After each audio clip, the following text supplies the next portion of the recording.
एक बार एक राजा शाम को अपने राज्य में घूमने निकला। पूरे राज्य में सब कुछ देखता जा रहा था। तभी उसने देखा कि सड़क किनारे माटी में एक फकीर बैठा है और मिट्टी को हाथ में लेकर के एक बालक की भांति बच्चे की तरह उस माटी से खेल रहा है। राजा ने देखा और राजा के मन में आया कि शायद ये फकीर के पास रहने के लिए घर, खाने के लिए भोजन, पहनने के लिए कपड़ों की कमी है, तो क्यों ना एक राजा होने के नाते मैं इसकी थोड़ी मदद करूं। पर वो ये नहीं जानता था कि फकीरों की, संतों की मस्ती अलग होती है। राजा गया, संत से निवेदन किया कि महाराज आप मेरे राज्य में चलो और मेरे महल में रहो, मैं आपके लिए पूरी व्यवस्था कर दूंगा। फकीर मुस्कुराए और राजा से कहा कि ठीक है, अगर तुम मुझे अपने साथ ले जाना चाहते हो तो मेरी 4 शर्तों को तुमको मानना पड़ेगा। अगर वो शर्त तुम्हें मंजूर है तो मैं साथ चलूंगा। राजा ने कहा कहिए आपकी कौन सी शर्तें हैं?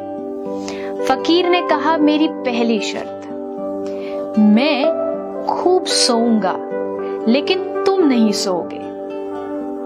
राजा बड़ा आश्चर्यचकित हुआ, फिर कहा कि चलो कोई नहीं, आप शर्तें आगे बताइए।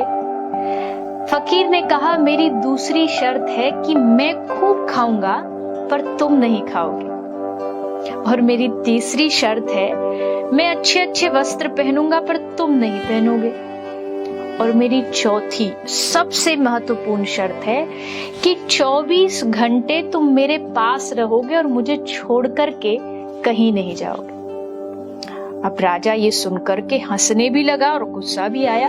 ये कैसी शर्तें हैं? अरे मैं 24 घंटे आपके साथ रहूंगा, आपका ध्यान रखूंगा, तो फिर राज्य को कौन संभालेगा? और वैसे भी आप खाओ, आप पहनो और मैं कुछ भी ना करूं, ऐसे कैसे हो सकता है?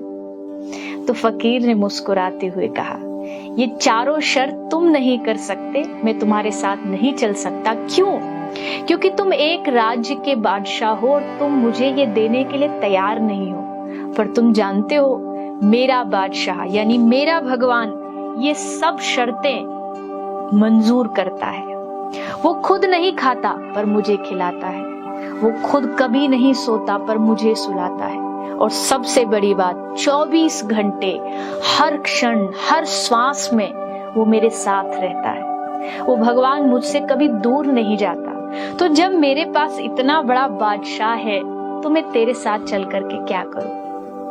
राजा शर्मिंदा हो गया। सचमुच यकीन मानिए इस दुनिया में अगर सबसे बड़ा कोई बादशाह और आपका सबसे बड़ा कोई हितैषी है तो वो एकमात्र आपके भगवान है। हर रोज सुबह उठ करके उन्हें धन्यवाद दीजिए कि वो आपको खिलाते हैं, सुलाते हैं, आपके साथ हर क्षण रहते हैं, और एहसास करते रहिए कि भगवान हमेशा आपके साथ मौजूद है।